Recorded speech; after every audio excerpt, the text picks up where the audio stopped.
I reversed type 2 diabetes physiology in a client who had been told this was lifelong. And how many times have you heard that? Well, within 30 days, her fasting glucose fell by 60 milligrams per deciliter without even needing insulin, and she was on the track to be needing insulin, so this is quite profound. Now, Terry is 60 years old, and she's lived a decade with fatigue. Her blood sugar kept going up, and she had the fear that she would need insulin, but she would refuse to take it if she ever did need it. She was very stubborn on that. And despite taking the maximum dose of metformin, which was 2 grams per day, her glucose just kept going up. So her primary care doctor was preparing to initiate insulin when she came to us, but like I said, she just refused to take it.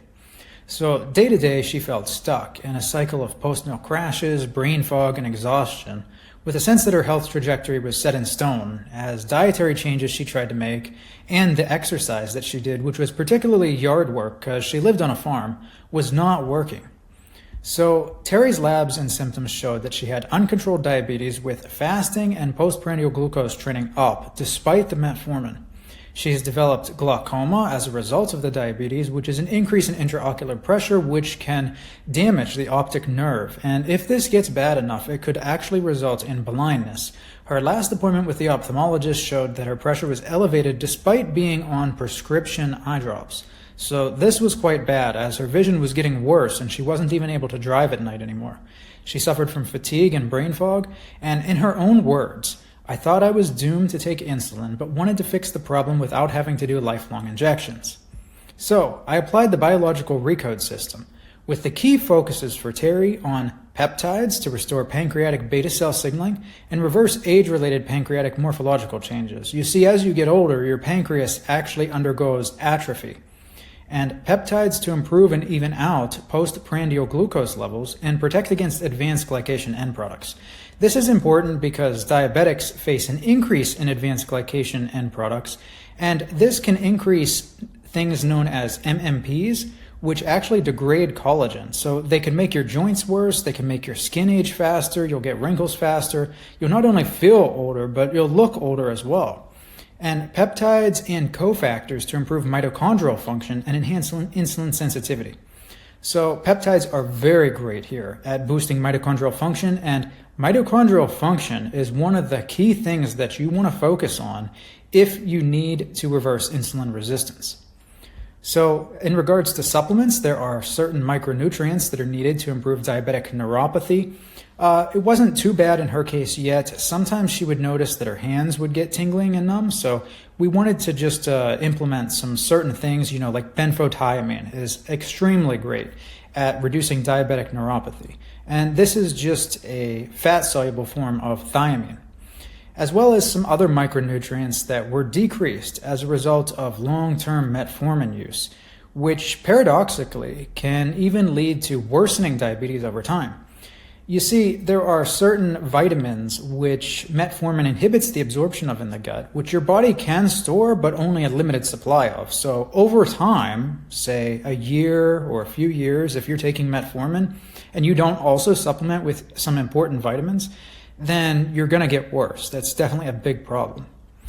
And medication changes. So this program was built without any medication changes. And although I don't consider metformin to be the most ideal diabetic drug, especially in certain situations where a client wants the maximum gain from exercise, as metformin, through its mechanisms, at least one mechanism, is an inhibition of the mitochondrial complex 1 of the electron transport chain. And this is actually a good thing in a small amount. It can result in lowering glucose levels. However, it can also reduce the gains that you get from exercise. So if this matters to you, metformin is not the best medication for you. Although it was needed in Terry's case because she had a history of urinary tract infections, which needs to be addressed through immune system enhancement before considering switching medications to, for instance, an SGLT2 inhibitor, which can prevent the reabsorption of glucose in the bloodstream, in the kidneys, and cause an excretion of glucose in the urine.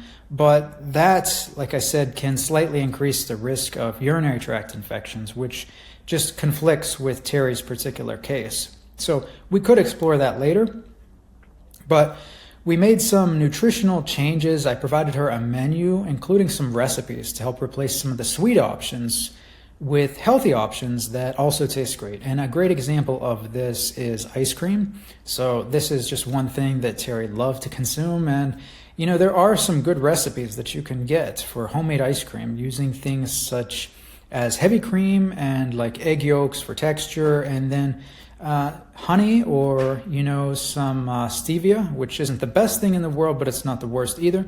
And this is far better than buying like your general ice cream that you get at the store, which is just loaded with sugar. So healthier alternative options to replace some of the sweets that she loved and some of the foods that she liked.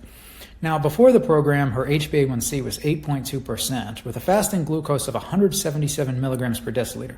Now, this is honestly in a territory where I would consider deploying insulin right away, because once you start having glucose levels this high, it can damage all of your organs, but also it can burn out your pancreatic beta cells, and you start to lose more pancreatic function then over time. And that's why glucose keeps going up, because your pancreas just can't put out the insulin. Her fasting insulin was 22. Her constant glucose monitor time in range was 31%. And high sensitivity CRP was 4. So that's a little bit high. So she had an elevated amounts of inflammation in the body.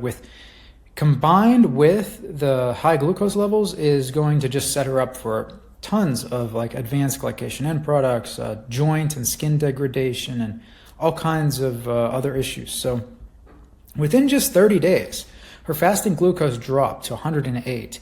That's a 60 milligram per deciliter drop, and her doctor was amazed when she went back and got the results of this test. Her CGM time in range was 78%, and 6.4% HbA1c, so much better.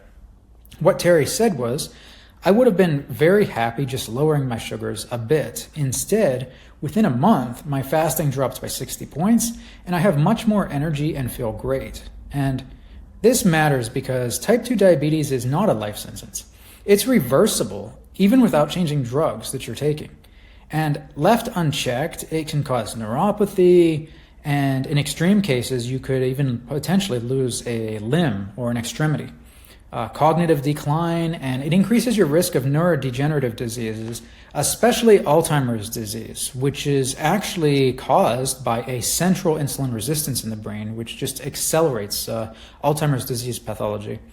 It can cause heart failure and even blindness, and especially in Terry's case, she already had glaucoma, and the intraocular pressure was not even going down despite being on prescription drops. Like, this is serious. She was going to need actual surgery to address this if she didn't get it under control. But we did get her glucose way down, and she has a follow-up appointment at her ophthalmologist actually today. So I'll have to see how that goes with her. But we did implement some other things in her case to help address the glaucoma, particularly a certain type of eye drop, which is very high quality. It's natural. It has certain micronutrients in it, along with 4 peptides, which are just really great for reducing advanced glycation end products, helping to benefit things such as glaucoma and even cataracts, and just other peptides which can actually regenerate the retina to an extent, mind you, okay? I'm not going to lie to you.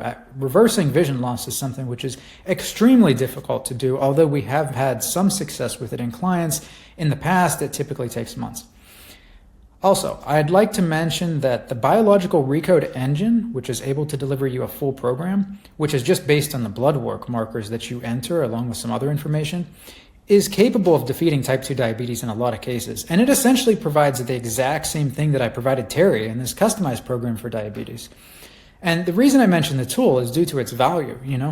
The time that it takes to get a full program based on your inputs into the tool takes less than a minute, as long as you have your blood work labs handy. And if you don't, they're provided in the full system as well.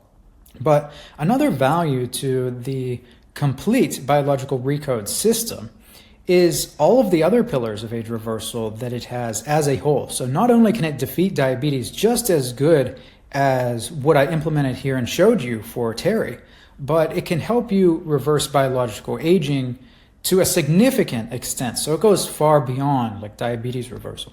And if you'd like to gain access to the Biological Recode engine and the full system of age reversal, you can just go to cuttingedgelongevity.com/biological-recode-page, or just check the link in the description or below this video. This has been Brennan Henry, CEO of Cutting Edge Longevity and former biomedical engineer. Thank you for watching.